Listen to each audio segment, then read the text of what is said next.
Kung may 3 buwan na lang po kayong ititira, anong gagawin niyo? If the doctor will say to you, will be honest and frank to you, you only have 3 months left. What will you do now? Think about that. Pag-isipan nyo yun, pagmunihan nyo. Pero alam ko, meron din mga iba sa inyo, ayaw isipin. Di po ba?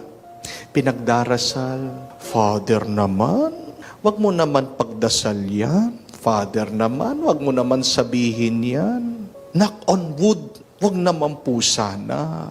Mga kapatid, pag dinideny mo, pag iniiwasan mo ang katotohanan na ikaw ay mamamatay, mag-ingat ka dahil isa yang tukso ng demonyo. The devil always convinces us that we will live forever. Why? So that you can put off the good that you can do today. Pag alam mo na matagal pa naman ang katapusan, di ba? Magpepetiks-petiks ka, di ba? Magtatamad-tamad ka. Halimbawa po, tingnan niyo yung mga anak niyo. Pag sinabi ng teacher, yung pagsasubmit, pagpapas ng project o assignment sa next month, kailan nila gagawin? Next month. Di po ba? O kayo mga nagtatrabaho, pag mayroong pinapatapos na report, sasabihin sa inyo, o kailangan ko na yan, by next Monday, kailan po ibibigay? Then next Monday, doon pa lang po gagawin. Kung kailangan 9 o'clock, kailan gagawin? Yung 8 o'clock, doon pa lang gagawin. Pero, baka mahuli na ang lahat.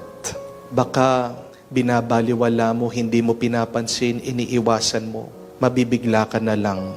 Deadline na pala, katapusan na pala. We are reminded through the season of Lent that our lives has an ending. There is a judgment day, my dear friends. Darating daw po ang ating Panginoon bilang hukom. And He will separate the goats and the sheep. Sino po yung mga kambing? Yung mga matitigas ng ulo, yung mga lumalaban. Yan yung mga ugali ng kambing eh.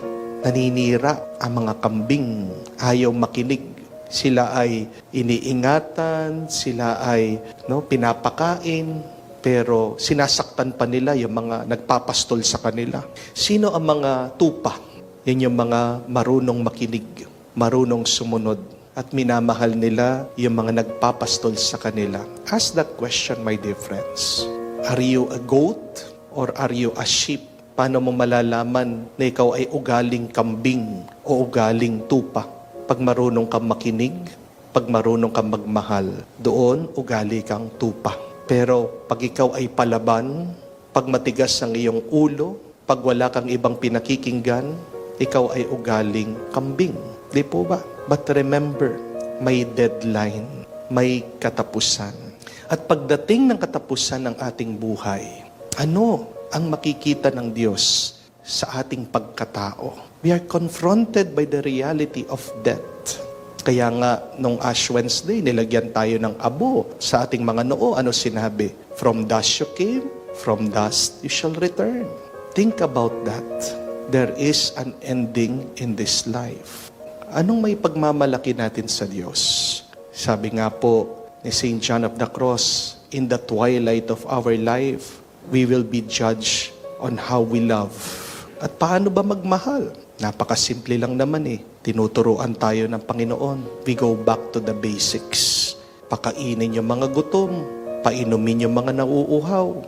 Bigyan ng damit yung walang masuot. Bisitahin yung mga nalulungkot. Gabayan mo, samahan mo yung mga may sakit. Napakasimple lang naman. Kahit na tumingin-tingin lang tayo sa ating paligid, meron at merong taong nangangailangan. Tandaan po natin, pag namatay tayo, 2 lang naman ang pwede natin marinig sa ibang tao eh. Una, pwede mong marinig sa iba na, ay, patay na, sayang naman. Di po ba?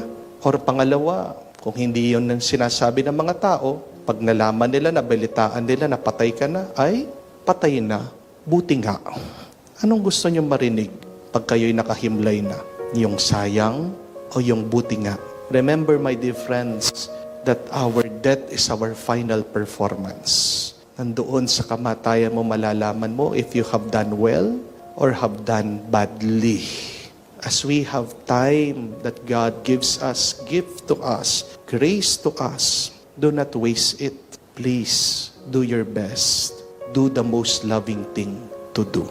You don't know that the kindness and the love that you show to other people may save their lives. And as you help others, you're also saving your soul. Hindi ko po makalimutan noong minsan, bago ako makatulog, tinitignan ko po yung mga nagme-message sa akin. At meron po akong isang nakitang text. Kapasok-pasok pa lang po. Sabi, Father, patulong naman po. Gusto ko na magbigti. Buti po agad ko nakita. Sinagot ko.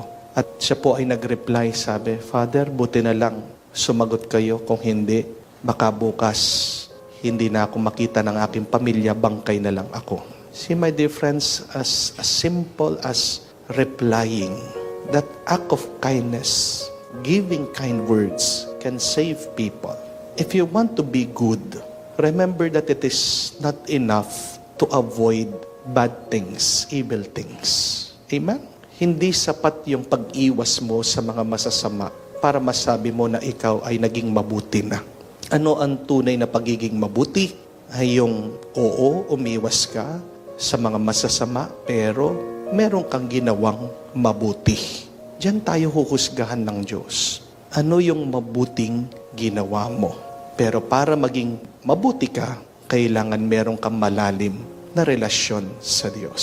Dahil hindi ka magiging mabuti sa iba kung hindi ka nakatanggap ng kabutihan. Di po ba?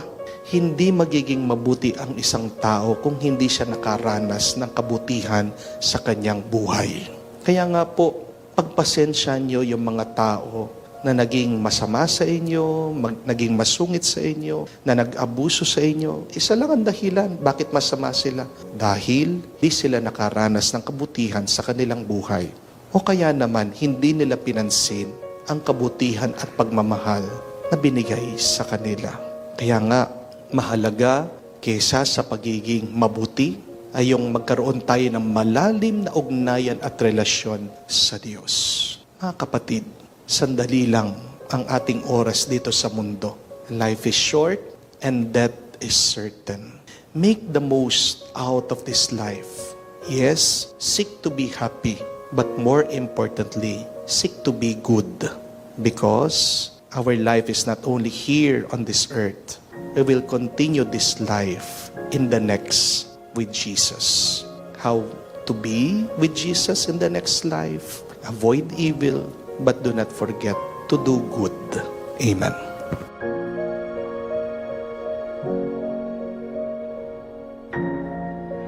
May tatlong P daw na napakahalaga at importante sa buhay. Ano po yung tatlong letter P na napakahalaga at napaka-importante sa buhay? Ano po sa tingin niyo? P, pera, pera, pera. Amen? Joke lang po. Ang tatlong P na mahalaga sa buhay, ito po, tandahan nyo. Ha? Pagpili, pagkakataon, at pagbabago. In English, it is choice, chance, and change. Because if you do not choose, nothing will change. If you do not choose, the chance will be wasted and nothing will change. Amen? Kailangan mong pumili para hindi masayang ang pagkakataon. At dahil sa pagkakataon, merong pagbabago sa iyong buhay. Meron naman daw pong tatlong bagay na pwede natin piliin sa ating buhay. We can choose 3 things in our life. Either we give in, or we give up, or we give everything. Ikaw ay sumuko, ikaw ay sumunod na lang, o pangatlo, ikaw ay magbigay ang lahat sa iyo. At dito po tayo inaanyayahan ng ating Panginoong Jesucristo na ibigay natin ang lahat ng ating kabutihan habang tayo po ay nabubuhay dito sa mundo. Pinapaalala niya na tayo ay asin, tayo ay liwanag, pero sayang ang asin at mawawalan ng lasa ito kung ito ay itatago mo, kung hindi mo gagamitin Ganyan din po ang liwanag. Walang silbi ang liwanag kung hindi mo ito ipapakita. Kung ito ay itatago mo lang, ano ang kwenta nito? Kailangan nating piliin na gamitin, ubusin itong buhay na ito para hindi masayang ang pagkakataon ng oras natin dito sa mundo, para magbago naman ang ating nararanasan mula sa masama papunta sa mabuti, mula sa kadiliman doon sa mas maliwanag. Tanong niyo po sa inyong sarili, ano ba yung mga sinasayang ko sa aking buhay ngayon? Ano ba yung mga sinusuko ko na lang sa aking buhay? Ano ba yung mga tinatago ko sa aking buhay? Ano ba yung ayaw kong ipakitang mabuti sa aking buhay? Naalala ko po yung aking ina. Kwento po niya, yung aking lolo. Dati daw po meron kaming gasolinahan. Mga 1970s. Pero binenta po nung aking lolo itong gasolinahan. Kasi daw po sabi niya, kakaunti lang daw po yung mga sasakyan at baka malugi siya. Kung alam lang ng aking lolo na darating yung araw na mas marami pa yung mga sasakyan kaysa sa mga bahay. Di po ba? Ngayon yung mga tao bumibili ng sasakyan, wala namang garahe. Kung alam lang ng aking lolo na darami ang mga sasakyan, hindi sana niya binenta yung gasolinahan. At hindi sana kami naghirap. Dahil po doon, nahirapan din po kami sa buhay. Tignan niyo po yun. Sayang. Sinayang yung chance. Kung pinili lang niya na magpursigi, manatili yung gasolinahan, napakalaking tulong sana sa amin. May kasabihan nga sabi po nila, life is not short. Actually, it is long. But why does sometimes it become short? Because we waste a lot of time. Hindi naman talaga maiksi ang buhay Pag-isipan nyo, pagmunihan nyo. Mahaba ang buhay, pero bakit umiiksi? Dahil sinasayang natin ang napakaraming oras natin. Huwag natin sayangin ang buhay na ito. Do not waste the chances. Make the good choice today. And see, there will be a big good change also in your life.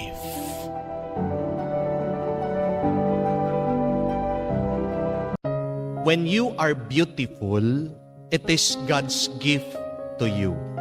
But when you make your life beautiful, it is your gift to God. Ang ganda po, no? Pag maganda ka, yan ay regalo ng Diyos sa iyo. Pero pag ginagawa mong maganda ang buhay mo, yan ay regalo mo sa Diyos. Pero ang malungkot na kwento, ito. Minsan pinipili natin ang ganda ng itsura ng tao kesa sa ganda ng kanyang kalooban. Mas gusto natin tinitignan ang ganda ng pagmumukha ng mga tao kesa sa ganda ng kanilang ugali at pagkatao. And why is that? Bakit?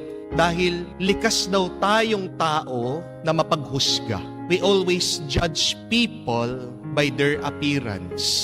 Sabi nga po nung isa, there is no inner beauty. Kung pangit ka, sabi niya. Kasi hindi naman naglalakad ang mga tao, may x-ray. Hindi mo naman talaga tinitignan kung ano yung nasa loob ng tao. Kaya tanggapin mo, kung pangit ka, sabi niya. Ang sakit. Because we know that life is more than outer beauty. Amen? Pero kahit na anong sabihin mo, na may kagandahan ang pagkatao, ang ugali, ang puso ng bawat isa, the majority of us will still focus on the outer appearance, sa itsura ng tao. Yun minsan ang mahalaga para sa marami sa atin. Kamukha na lang po, pag binibisita ako, palagi kong naririnig sa ating mga followers, sa ating mga visitors, Father, finally, na-meet po namin kayo. Salamat sa Diyos. Personally, nakita na po namin kayo. Tapos, may idurugtong, Father, kala po namin ang tanda-tanda nyo. Kasi po sa itsura nyo, sa video, mukha po kayong matandang pari. Kala po namin ang taba-taba nyo po. Ang payat-payat nyo lang po pala. Napakabata nyo. Ang gwapo nyo pa, sabi. Sinasabi ko naman po, ganun po talaga yung effect ng camera namin. At ayaw ko pong palitan yung aming camera na gagawin kong mas high definition, yung talagang makita yung aking kagwapuhan dito sa video. Bakit? Ngayon lang ang itsura kong matanda at mataba. Ang dami nang dumarating dito. Paano pa kaya kung nakitang gwapo ako? Dadagsa po, napakaraming tao dito, no? Lalong-lalo na pag nakitang gwapo ko, darami mga nanliligaw sa akin.